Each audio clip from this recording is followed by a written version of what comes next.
not everybody's into this, right? Not everybody wants to take their leadership to a next level and really unlock potential within themselves and with others. I go, why not join the journey, right? Like, why wouldn't you want that? And even for myself, not everything is roses and butterflies. Sure. There are weeks that I got to get reminded by those around me, like, hey, remember, there's a lot of good still going on. Yeah, right? Because the journey of entrepreneurship and business ownership ain't easy. Mm-hmm. Leading others isn't easy. Leading ourselves ain't. Sometimes we're the most difficult ones to manage, right? Welcome to the Unconventional Leadership Podcast, where we help you unlock your potential as a leader. Well, welcome everyone to the Unconventional Leadership Podcast. It is an awesome day to be back with you all in the studio, and excited to be here with my good friend, advisor, buddy, pal, Jordan Huizenga. Jordan, thanks for joining me today. Thank you, Mike. Yeah, thanks for having me, man. It's great. It is great to be back, and it's always great to chat and catch up about some great work that you guys are doing at TMI and some awesome stuff that's going on in leadership and in the community, and I'm just excited to be along for the journey. It's awesome. Yeah. So we are on video today. We are on video. We've got our next season coming out, and here it is. So we're going to learn together. We're going to learn from all of the feedback from our listeners. Thank you all for being a part of this journey with us. We've had, Jordan, over 100,000 downloads on this podcast, and we are looking to amplify that, reaching more leaders. We still, just this week, actually just yesterday before we were recording this, I had someone who listened to an episode that, reminded me how active this community still is. Mm-hmm. And we're excited to bring and amplify the next level of conversation. So, so maybe, tell me what do you hope that folks get out of this as you record? So you have recorded a lot of different content over the last many years, and we're going to continue to record, right? This is season 3, new studio, we're on video, we're going to be recorded. And tell me, what do you want people to get out of these conversations? Yeah. So our goal through this entire journey is to create authentic conversations that individuals hear and go, yeah, I can relate to that. And that's a different perspective. I always tell people inside of our learning journeys, we have many faculty members who bring different perspectives. We bring different ideals to the conversations, the coaching relationships, et cetera, because you need to hear variety to understand which one you connect with the most. So I remember from the very early stage when Dr. Janet Reed had recommended we launch a podcast, and she said, Mike, what if you could take these authentic relationship and authentic discussions that you have with friends, colleagues, clients, advisors, mentors, and just put it out into the world? Mm-hmm. What could happen if those discussions inspired others to think, behave, learn differently? Well, and I think think differently too, right? I think that one of the most valuable pieces of that I've gotten out of our conversations, out of conversations that you've had in the past too, is that I think about my work and I understand my work differently, and that you can impact mindsets through those conversations, and you can think about how your work matters, regardless of what industry you're in, and you can think about your work as a leader, and how you can influence and impact others differently. And I think that's when you talk about the work at TMI and when you talk about, the work that you're doing, I think some of the most important aspects of it are helping people understand that their work matters. That's right. Helping people understand and think about their role as a leader as transformational work. Yeah. That when you are placed in a position of leadership, that you have the opportunity to give people purpose, and that you have the opportunity to positively impact other people's lives, that you can be a life bringer as a leadership. You can be a life bringer. You can be a life giver in the way that you approach and the way that you think about your own leadership. And I've experienced a lot of that through our conversations and through the work that you guys are doing at TMI. So I'm excited to continue those conversations and to grow in some of those opportunities. Yeah, and it's one of those aspects. If we all believe each and every day, we internally have the opportunity for our even greater potential to show up, right? That part of this experience and this journey that we're on is really to mobilize what's inside of you, like to get you thinking about your own personal leadership and how that shows up for you every day in every aspect of your life. And then how that then transcends and impacts all of those around you. Sometimes I feel like and it's part of what our motivation is, like there's a lack of real understanding that it's okay to be on your own learning journey. It's okay to think, maybe that isn't the best way I could have shown up today. What can I learn from it? And that's part of this is the authenticity to hear stories, to hear people say, here's what I've learned over the stub toes, the missteps, the mistakes, the journeys, and here's who's inspired me the most, and here's how that showed up. So part of this dialogue as we bring in guests into these conversations, as we listen to the audience, like, what do you all want to learn? Right? So share with us, send us a note, send us a message. Hey, next time you're there, because if we can be your safe place to ask these really unique leadership questions that you don't know who else to ask, that would, and you may, I always tell people, part of the reason why it's lonely as you climb in leadership is because everyone's watching you, right? Yeah. Everyone's watching. Yeah, right. We get asked often, like, how did you get that out of the discussion with my team? And there's a couple things. One, we're a third party. We understand how to build psychologically safe spaces for the teams we work with, for the individuals and leaders we work with, where they finally feel like it's okay to ask the questions they wish they asked. Right. And they wish they had a place to ask. Right. And that's what we want to do. And be really, vulnerable, but in a really productive way. Yeah. So we're trying to equip our audience here, our relationships, our guests, as you all join us in this journey to maybe it's okay to be vulnerable about this topic. Maybe it's okay for me to say, you know what? I don't know. I haven't faced this either. And here's why we're here. And this is what we're talking about. And it takes time. I tell individuals, sometimes it takes 2 to 3 to 4 sessions for us to really feel a difference with the teams we're working with or the leaders that we're working with, because they finally know I can trust these individuals. And, helping build trustworthy and vulnerable workplaces ain't easy.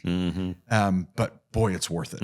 It is so, so worth it. Sure. And that's, one of the fun things about all of the episodes. I think when this gets released, it'll be episode 206. Wow. Yeah. And, again, I still all the time, every couple weeks, get a note about an episode, about a conversation. Hey, could you revisit that? Could you take that a little bit deeper? Which is going to be a really cool part of this interaction where we can. Sure. So our goal is that around once a month, Jordan and I are going to be here in the studio together and kind of reflecting on what we've heard, what we've learned, what we've seen, and also asking just real open conversations. And then for us to have faculty, team members, clients, relationships, advisors, mentors in the studio with us to just begin these conversations and put this out into the world. So again, excited to be starting this next chapter. Yeah, excited about it. So talk a little bit about maybe how's TMI doing? How's TMI feeling? I know your coaches and mentors and folks that support the work at TMI do extraordinary things. So what kind of exciting and meaningful work are you guys seeing at TMI right now? Yeah. So everything's very methodical and thinking through what we call the word amplify comes up quite a bit. the voice of the customer, the net promoter score, to be frank, is kind of an off the charts experience. So what it's showing us is that intentional leadership and unconventional leadership matters. And it is going into these conversations with clients. Like, our goal is not to be here, give you a flash in the pan and exit.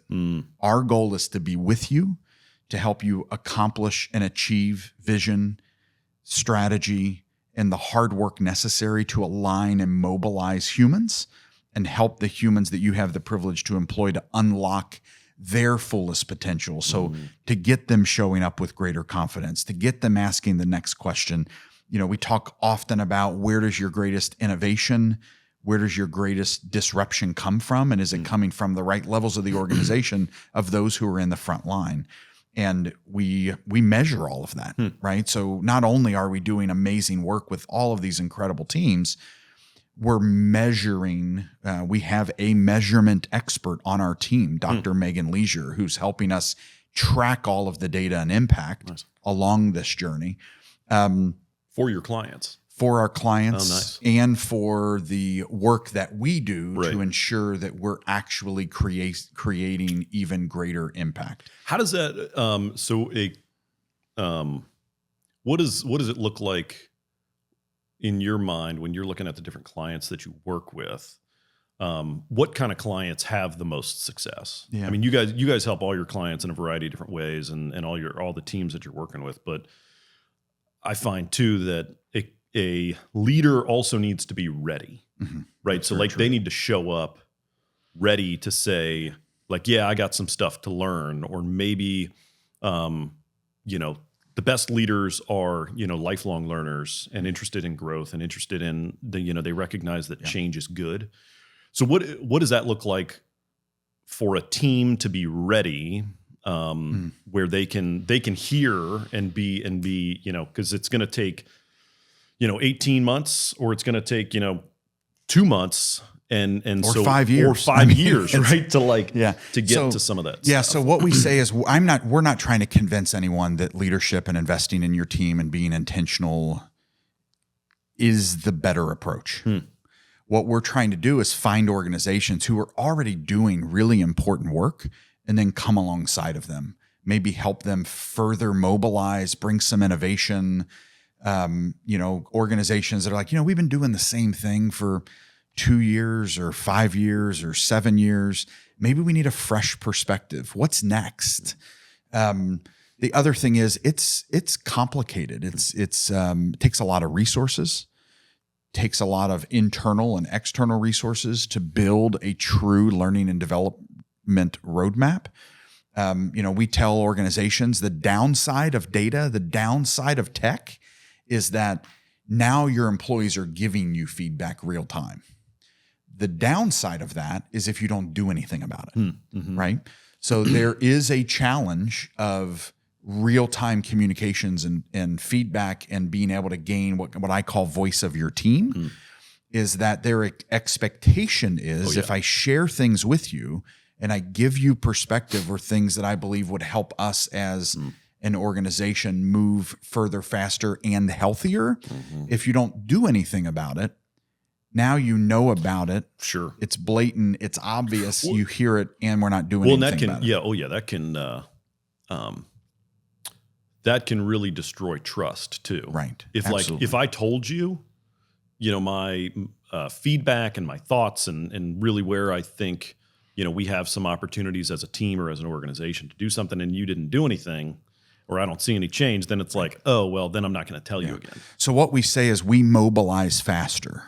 We can move further faster because our entire infrastructure is set up to hear, to listen, to be very data and employee and team member focused, and then can look at existing data and make decisions of where you should start.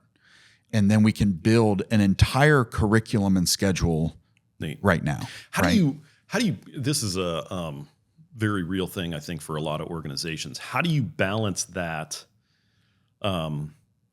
desire with, I guess, questions about the squeaky wheel, right? So if I've got an organization of 100 and I've got and I'm receiving some feedback about, we need to change this process, but it's from, 8 people, do you extrapolate that out to 100 people in the organization aren't having a good experience with the, performance evaluation process? Or is it really like, at what point do you really say, okay, well, these 2 people or this small group has a point about something that we need to evolve in the organization? Yeah. Or like, because sometimes it's like, well, we're not hearing from 80-90% of the organization. And so 80-90% of the organization very realistically or very possibly might be having a good experience. And they're like, it's fine. It's good. Yeah. I think there's the micro conversations that are necessary, right? So do we have the internal confidence and education and experience to go have the conversation? I mean, at the end of the day, one-on-one direct communication, leaning into potential gaps and conflict is where we need everyone to get to, right? Avoidance is not an answer, right? But avoidance has created toxic cultures.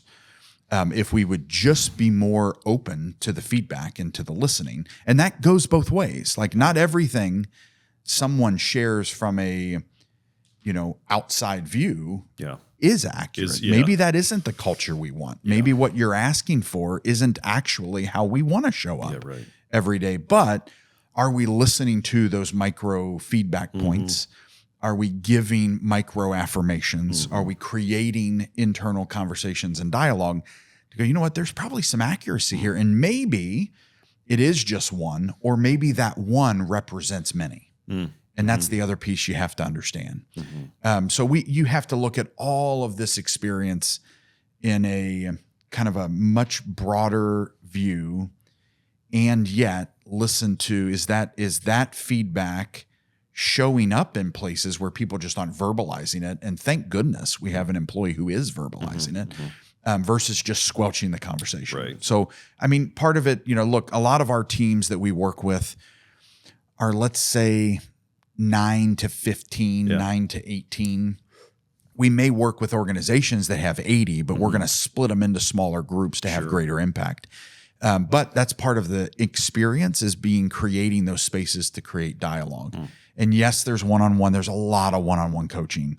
There's a lot of one-on-one interactions. But what we like to say is we will help you problem solve and get further faster by bringing the real conversations to the table. So like you're not just going to hear and learn a topic. You're going to learn and implement what we're trying to equip you with on that topic in real time, opportunity statements, challenges, things that are showing up, and like give you the skills in real time, because we believe in the 70-20-10 principle of learning, that 70% of all of our learning happens in the experience. Us dialoguing back and forth on a real problem and a real challenge. Certainly, that I like to say the 10% is kind of polishing the diamond. That's where that executive coaching, that 360 feedback, that one-on-one interaction. And then the 20% is the open conversations with the team. But ultimately, the 70% of your greatest learnings happen by doing. And we try to bring the doing into the group experiences so that we're actually navigating real challenges, real opportunities, and helping you move further faster, right? And I think it's, you don't hire our team to help you just pitch a topic to an audience and hope it sticks. So most of our clients, Jordan, we've been around for 5 years, and most clients we started with at 5 years and 4.5 years and 4 years are still engaged with us because our goal is to help you move further faster. And taking that approach, like we don't want to be in the short game. We want to be in the long game. We do engagements. We call them land and expand. We may come out and help with one particular thing if there's a greater vision attached to it. But again, the clients we love to focus on are those who are already making progress and just feel like, maybe we need to make progress a little different or progress a little faster. And I love this intentional, holistic, we're going to help build better teams by building better relationships and making those connections more profound. Like we want you to come out of our sessions going, I've been on this team for 7 years, 13 years, 26 years, and I never knew that about my colleagues. Yeah, right. And then for us, it's like, that's where the magic happens, baby. Yeah, this is why we do what we do, is building those connections. Well, and you mentioned trust. And I think so many of those meaningful conversations that need to happen on teams, that need to happen on, small teams and within organizations happen because there are relationships and happen because there are because there is trust. Over the course of what do you feel like has changed, or what's different now? Like 5 years ago was a pretty different world, right? Pre-COVID and all of that stuff that then has transitioned and changed. Those clients that have been around for, an extended period of time, or clients that you're engaging now, what feels different, or how are they showing up that's different than it was 5 years ago? I think it's different to, work in a professional setting today than it was 5 years ago. Sure. I think it's different how leaders show up, how team members show up is different than it was 5 years ago. So how are you guys experiencing that? How are you helping coach and support teams in a utterly different kind of world? So the name of this podcast is Unconventional Leadership, right? And we, from the very beginning, have said our vision is to unlock human potential, and we believe the world is missing the how. And part of it is the vulnerability statement. It is very true that people today that we want to work with are much more vulnerable, or a little more vulnerable than they were before. And they're open to the they're open to the tension. They're open to the, maybe there's even a disconnection. Maybe there's even a disagreement that we want to lean into. And I think we're learning that by doing that, that's what's moving you further faster, right? So I think one general statement is people are more, not all people, but many people are more self-aware that they're wrestling with their own things, and that I am not alone in this, that a lot of people are wrestling with their own things. Yeah, right. And, oh, by the way, if I employ 360 people or 13,000 people or 100,000 people or 30 people, every single person has their own thing. And we've always said, let's say you have an immediate team of 9, take that 9 and go, if the average, household is, I don't know the exact number today, but I'm sure somebody will inform us, but let's just assume it's 4 or 3.5. Now I've got 27, 35, 46 stories that are going on inside of just my little team of 9, right? And everybody's dealing with things. And I think that's a great aspect that we've moved to, that there's a recognition that we all have life, right? We're doing life, and that work is a component, and it's a very important component that we're called to do. But how do I show up as a leader, and how I show up?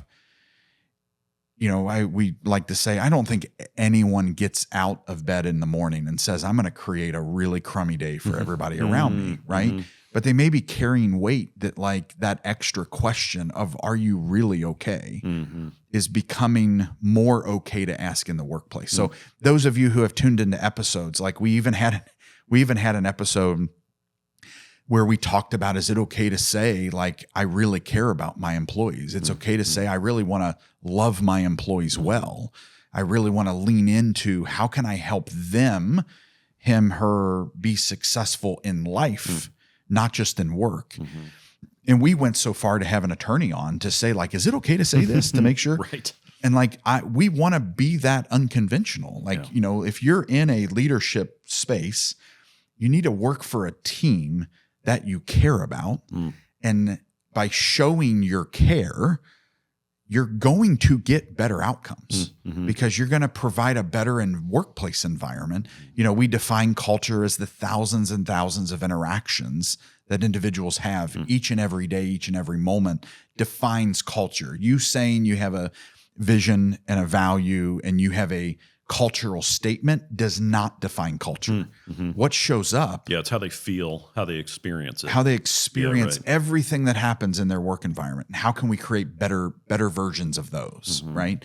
So there's lots of ultimate statements of why we exist, but the unlocking human potential kind of defines it at the greatest level that all of the conversations we're having, all of the experiences we're creating, all of the journeys we're on with you, the goal is to get, if I can have one more person show up with greater confidence, greater belief that you care for them, they're going to show up in ways that they care for you. And that shows up in any relationship in life. Well, and I think too that, the unlocking to the fullest extent that we can, as much human potential as possible. I think realizing and recognizing that work is a calling and that work has purpose, right? That we are, placed here to do meaningful work. And, I think there was a period there and I think it's still part of it exists, is that if I didn't have to work, I wouldn't. And I don't agree with that personally. Yeah. And I think that mindset, can undermine a lot of that work. Okay. That, again, flipping that mindset that says I have the opportunity to work, but you should be intentional about work that matters to you. That's right. Just doing work, finding purpose and passion in your work should absolutely be a goal for every team member, for every person. And I think that is a critical role that leaders should play, that leaders should understand. That oh man, if I didn't have to work, I think that mindset is so it's such a drain on human potential. Yeah. Right. That if we could change and if we could impact and if we could affect, that everyone or one person could believe more deeply and more firmly that I'm not finding purpose or passion or excitement in my current work. That doesn't mean that all work is unvaluable. That's right. Valuable work should give you purpose and passion, and you should be excited and interested in it. And I think it is imperative on the leader in that organization, the leader, right? The CEO, the executive director, the president, to help everyone understand that. And then it is also imperative for their leader to help them understand that, to help them feel that. Yeah. Because a team member's experience is really hinges on their leaders, how their leader makes them feel. And so it is paramount for every leader to help every team member understand that your work, that you matter as an individual, and that your work matters to this community, to families, whether you're working at an HVAC company or a printing company or a nonprofit or a quasi-governmental organization, your work matters to create a better community, to create stronger and more stable households, to create more thriving families. Regardless of what organization you work at, your work matters. And I think that is the most important thing that leaders can focus on, is helping individuals understand that their work matters. Yeah. Because then team members are going to be more excited about showing up and unlocking their own potential. Yeah. If people are just showing up to work to do a job and they don't understand the role that they play in some of that higher purpose, I think we're missing out on some of that human potential. Yeah. And my guess is I even got fired up when you just delivered that, right? So those listening and joining us, you probably felt it too. You were probably yes, that's exactly why I do what I do. I lead how I lead. today, or I remember that feeling when I was in that environment, and what's keeping you from that? Let's talk about that. Yeah. Let's talk about what's keeping us from having that experience, and then how do I play a part? And then how do I play a part in myself, in my own belief? And how do I play a part with my own peers? Because at some point, we say this often, you are the leader. You need to be the leader you hope shows up tomorrow. Like, you can put on your own cape, right? And lead differently and create a disconnect from disbelief or a disconnect from toxicity. Like, be the light. You know, I tell people often, having spent this year is going to be our 2025 is our 50th year of Centennial, our executive search firm that helped create Talent Magnet Institute, that birthed Talent Magnet Institute. I've told people I've been doing this 25 years that maybe leaving your company isn't the right answer, right? And because everything, there's sometimes people share and you're like, you know what? I think one of the best things you could do is stay right where you are and keep having the impact you're having, and maybe up your game on your leadership and impact. Now, there are times where it is time to make a transition. People get caught, I tell people often, in that 18 to 22 year time frame. You start thinking about, like, wonder what's next. And whether that's a halftime in your career or what have you. But sometimes we just need to up our own leadership game, right? Which is what's been really incredible to see the thousands and thousands of leaders find our asynchronous learning platform and just jumping in. Every week there's, more individuals who have jumped in from all over the world, which is the benefit of an asynchronous learning platform, is putting that on amplification. Is just seeing people invest in themselves, right? That are like self-guided. Hey, why did you get here? Well, I was told about it. Somebody recommended, a friend told me, or I was just Googling something around upping my leadership game, building better leadership concepts in myself, doing self-reflection, self-investment. And then, wow, that's exactly what we want more people to do. Well, and what a concept that is too, of like that the opportunity for our like deepest lived experience might lie within us, right? That it's not, I need to go to another place. That's right. I need to, and I think like extrapolate it to like big, huge challenges that I think our world is dealing with now, right? That like, I need to go to a different employer because my employer isn't giving me what I need. I need to go to a different spouse because like my spouse isn't giving me what I need. And then like, we get into the cancer that is like divorce and relationships and families falling apart.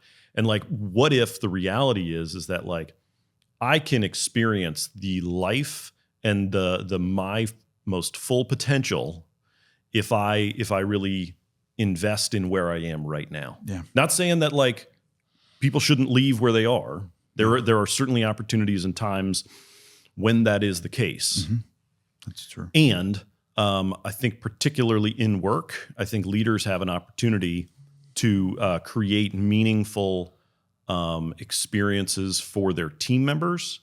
And if you want your place of work to be meaningful for you, like you can do that. Where you are right now. Yeah, I was told very early on, probably in my teenage years, like as you start thinking about life and the pursuit of relationships and the pursuit of, work, a spouse, this is not a 50-50 game. This is 100% and 100% game. Yeah, right. And always start with you first. What can I do to change my situation? What can I do to invest? This comes into the big dialogue of like, who's responsible for career management? You are. You are responsible for your own career management. You need to share. If you have teams, they are responsible for their career management, and you're a part of their support system, but we need to be 100% in. Leadership is about being 100% in, no matter what aspect of, I got to be 100% in. parenting my 3 kids.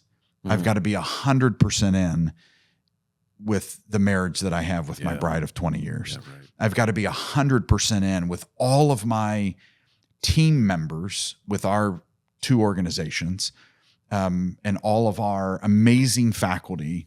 I have to every day have the energy to be 100% in. And then that transcends to the client relationships you have, the customer relationships you have, the community relationships you have.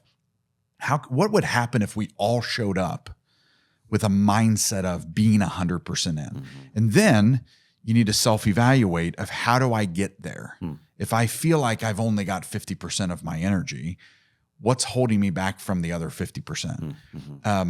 That's the other thing that I've personally learned a lot the last 5 years, having been through challenges, trials, tribulations, having gone through physical injury, having gone through relational injury, of like reflecting on how do I take care of self, right? Because the world is pretty daggone lonely if you play that game. And if you go down the path that this is only happening to me and I am alone and I am isolated, you can end up in some really dark places.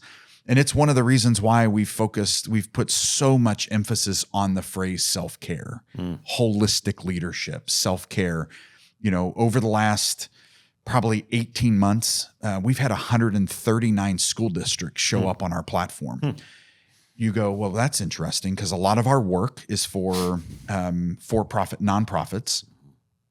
139 independent school districts have found our platform, and all in the exact same place.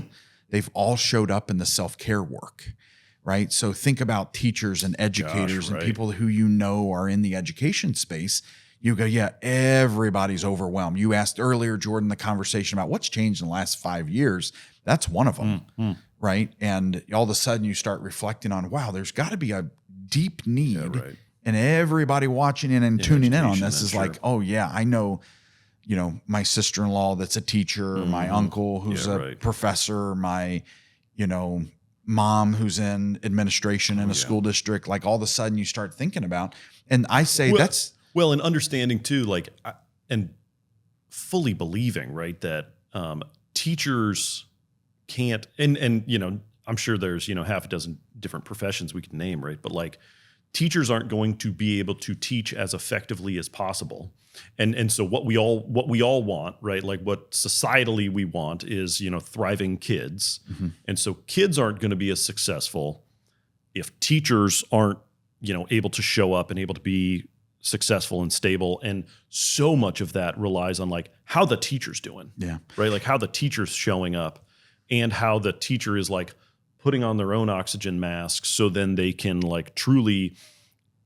breathe life and give learning and development and education and growth to kids that are going through, name the grade level. And think about how many episodes when I've asked about who's had the greatest impact on you, how often it's that one teacher, right? So we all, I like to say, how do you inspire others to see their greatest potential? Most of the time, the individuals who have done that with us personally, as we all reflect on who actually helped you, may have gotten into your proverbial face mask. Hey, I believe in you more than you believe in yourself right now. You can, in some cases it's a grandparent, right? Who took us aside and said, hey, here's what I believe in you. And you thought you were unique, and that grandparent didn't do it with anyone else but you and your family. And then when they pass, you find out grandpa or grandma did that to all of us, nieces and nephews and cousins. And teachers are usually come up in past episodes of the one teacher who really helped me think bigger about the world, about myself, that teacher had a profound impact on me. So we have said, yes, we are going to go down this path because we know teachers are leaders and administrators have the incredible impact of forming the next generation. And we need teachers to be in a place where you're not so exhausted. Relate this back to leadership. I'm not so exhausted as a leader where everything just passes me by. I have the energy to give 100%. To see that one student who's extra quiet, who's extra disruptive, who really can be and is a difference maker, and needs to be told that I believe in you. I know that you're disruptive. I think you're probably bored out of your mind. Yeah. Let's give you some extra challenges and throw an extra project on help you. me lead this classroom too. Right. And help me think as a student, change. as a leader. So anyway, those are, something that we've seen. The other component of all of this is it's been interesting to have a worldview that we believe the industrial revolutionary way of leading and managing others is ineffective. And then to see putting content out into the world and seeing people show up in very specific, direct ways. And again, a lot of that work has been in our self-care work. So we try to, not every organization would say, hey, I want to bring holistic leadership and self-care into the workplace. And I'm going to go all in on it, right? And we know that. We know that like investing in that topic is still, people aren't as willing. But we bake it into our material because self-care is having good relationships. Self-care is thinking about personal priorities and professional priorities. I've sat with so many people, Jordan, who have literally said, Mike, I've not thought about my personal goals in decades. I had someone recently share with me that she had felt like she hadn't invested in herself in 27 years. Wow. And I was like, why so specific? And she said, I remember. She said, 27 years ago, I started having people responsibilities. And I always come second or last. And, I personally, as a entrepreneur, as a visionary, as a team member, as a supporter, as a business owner, spent a lot of years not making anything about my life a priority. I think even from my spouse, she would say, like, you never put yourself first. I thought that was a badge of honor to the point, like, you know what? No, I had some friends sharing with me. Some of them have even been on the podcast, like, taking care of self puts you in a better position to take care of others. So blocking your time, thinking about personal goals and priorities is a really good thing. And it's okay to block your schedule to put you time in, to put me time in, to say, you know what? And I've got friends now that I'm kind of on this journey of exercise, of making better decisions, of exploration in the outside world. I kind of say, like, it took me to hit a little bit of a not good path in self-care to recognize how much I love being outdoors and how much I love being on a dirt trail, hiking and walking or rucking with friends, having conversations, creating laughter. Also, sometimes just being there in myself. There's almost not a better place to be on a dirt trail when it's raining, right? With a beautiful tree canopy. You think about life differently when you're in the outdoors. So, and I know that, for those who, some of you know my early story, I went to school for turf grass and landscape management. So I loved being outdoors. That's why I'm in the leadership business. Yes. But being back in the outdoors, it's like I had that connection of like, oh, this is one of the reasons why I love the smell of fresh air and fresh cut grass. And yes, I do love fresh laid mulch. Yes. I'm in that weird, you gotta be if you're in the turf grass and landscape management space. But, self-care is okay. And I had, it's not only okay, it's necessary for us to show up, for you to show up 100%. What do you need? I read a book by Scott Eblin called Overworked and Overwhelmed, The Mindfulness Alternative. He's been on the Unconventional Leadership Podcast. And it really hit me hard that, hey, when you reach a point physically where your health is failing, and in his case, something that he loved to do, running, was stripped away because of a disease overnight,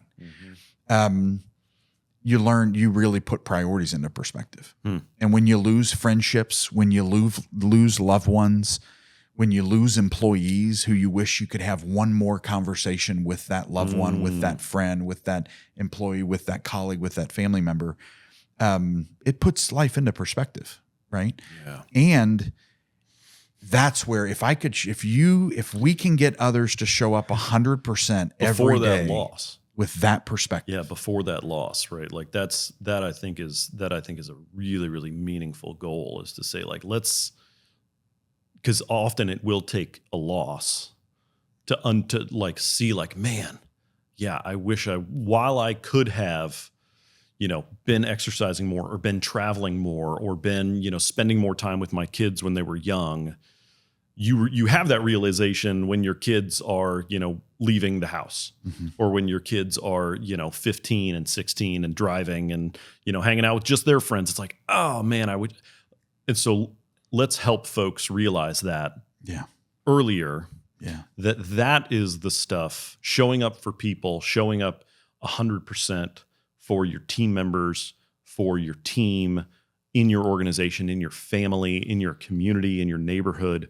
Showing up 100% as much as you can is really, really critical for your lived experience. Yeah. Yeah. And we tell everyone with our leadership sessions, like when I, keynote, I always share with everyone, and yet you may feel like it's impossible. Well, that's the self-care part, right? Is that like, you can't do that if you aren't mindfully taking care of yourself. Yeah. And that's another part of why we're here. Like I want to build a place where leaders know it's okay not to be okay. It's okay to ask the questions that, gosh, I don't know who I would ask this to. Because if I ask anyone on my team, they're going to judge me. And I don't know if I want to be judged in that area because they think I'm supposed to have all the answers, right? So we want to create an environment where you can say, hey, I have a question. How should I respond to this situation? And maybe part of your questions are answered through conversations you've heard right here. Like I can think of so many leaders who today you would go, that leader is just incredible. She or he is living their best life. And on previous episodes, you've heard their journey. They didn't get there by just showing up. They had experiences that led them to decisions, that led them to quality of life conversations. Some of them, that's the reason why they started their business. That's the reason why they changed their job. That's the reason why they changed all of their habits to a different structure and put self-care and put like acknowledging the pain I put myself through and the pain I put others through wasn't okay. And I wish I knew now what I knew then, but the only way you know now what you know now is because of your experiences. So if we can speed up the rate of education and learning and go, you know what, that really tough conversation I need to have, I should probably have it before it's too late. Right. That one person that keeps coming to mind, I tell my team often, if someone comes to your mind once, it might just be a fleeting thought. If someone comes to your mind 2 or 3 times, I call it a prompting. And you should act on it. Like, oh, I need to call my buddy Jordan because he's come to mind the last 3 weeks. Various things have brought this person to mind.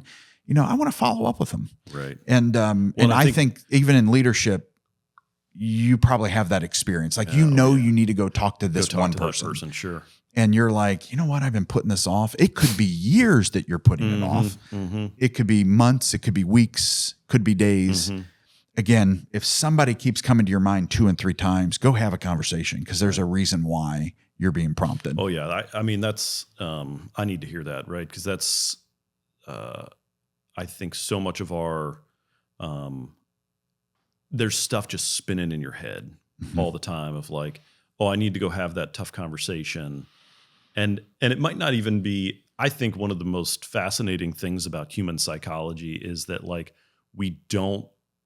people take up real estate in our brains and we're aware of that, but we have no concept of how much real estate we take up in other people's brains. And so the challenging conversation, the comment that, you said off the cuff, or flippantly that then you wish you could immediately take back, right? And that happens. Like I do that more often than I would like, about like, oh, that comment that I made that joke that I tried that didn't land quite right is going to live in my brain for like weeks. And like, oh man, that person thinks I'm a jerk because I said that and it didn't land.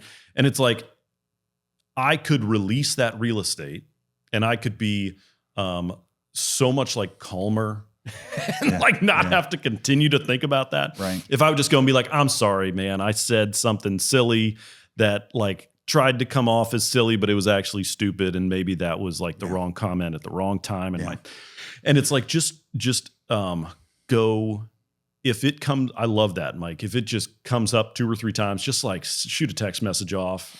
Right. Like, hey, man, thinking about you.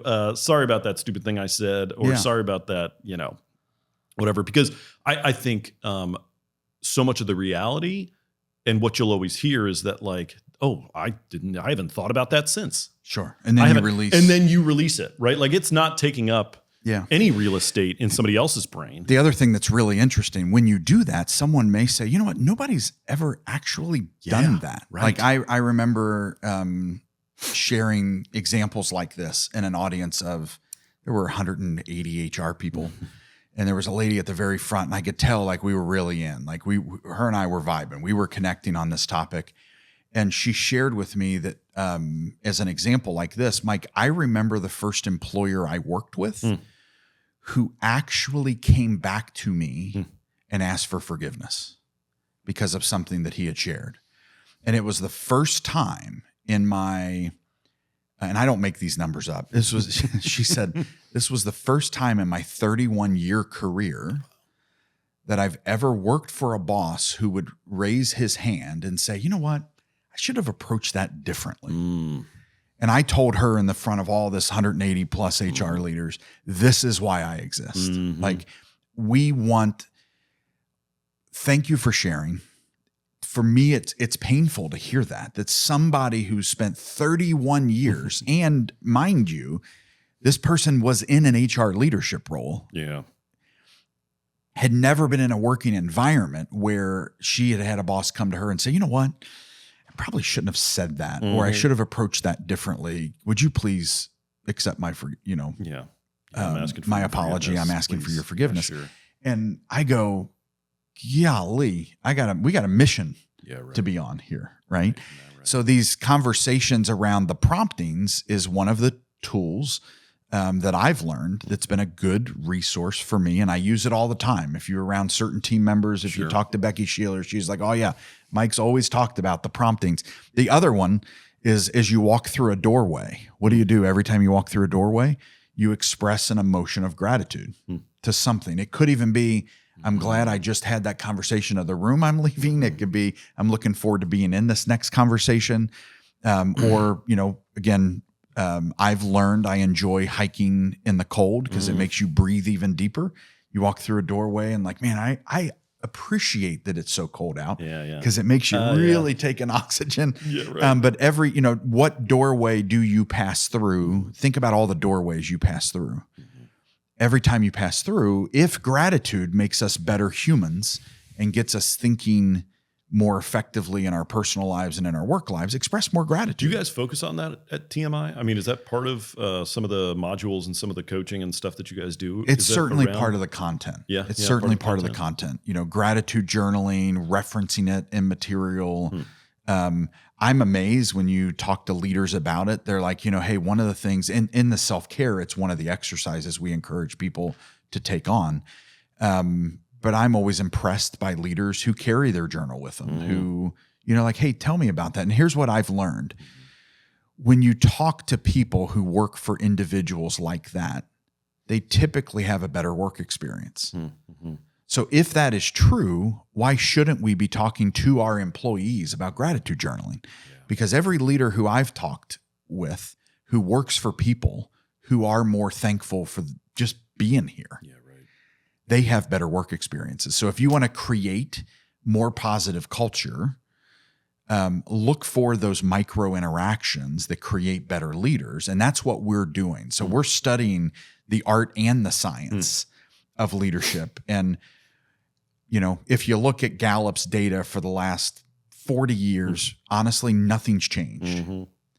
It hasn't changed. The numbers of disengaged and actively disengaged and engaged and actively engaged, the data points really haven't changed. Oh, really? And I believe it is because we're not talking about the really important topics that everyone knows is important, but for some reason, it's still not something we talk about in the workplace.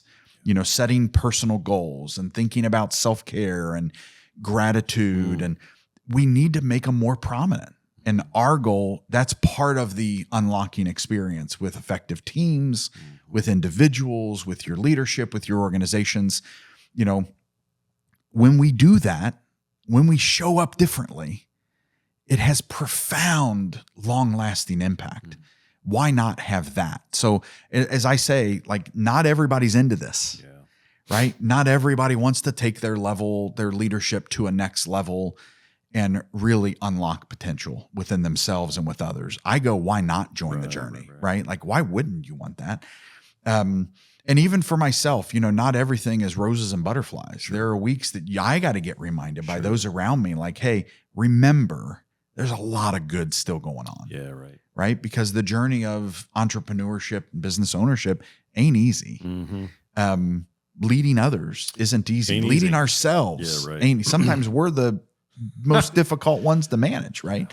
And most of the time. So anyway, that's the that. part of the journey we're all on. Yeah, right. Having these conversations and being prompted and taking the prompt as a little bit of a directive. Well, and I do think, kind of like you were talking about earlier, it's I do think it has changed over the last, I feel like even 2 years, certainly 4 and 5 years, about the ability or openness to talk about how we're doing, to talk about how you're really doing and show up as your full self and be yeah, no, it's a tough week. No, I'm having a tough week. And I think that is a great thing, right? For a long time, it was, mental health was such a, third rail, and we didn't talk about it. We didn't certainly, a real mental health diagnosis, going to therapy, that was just something that we didn't talk about. And I think specifically that stuff has become, more okay to discuss. Yeah. Right. And then all of the other positive aspects and positive benefits of we do need to have real conversations at work, at home, personally with close friends about where you can ask vulnerable questions, where you can have meaningful conversations and deep connection, because that's what we're here for, right? That's why we're here having these conversations. That's why you're putting on and doing this podcast. And I think that is absolutely a significant step in the right direction, to be able to have these conversations, to be able to show up as your whole self. Yeah. I think is absolutely a great step in the right direction. Yeah.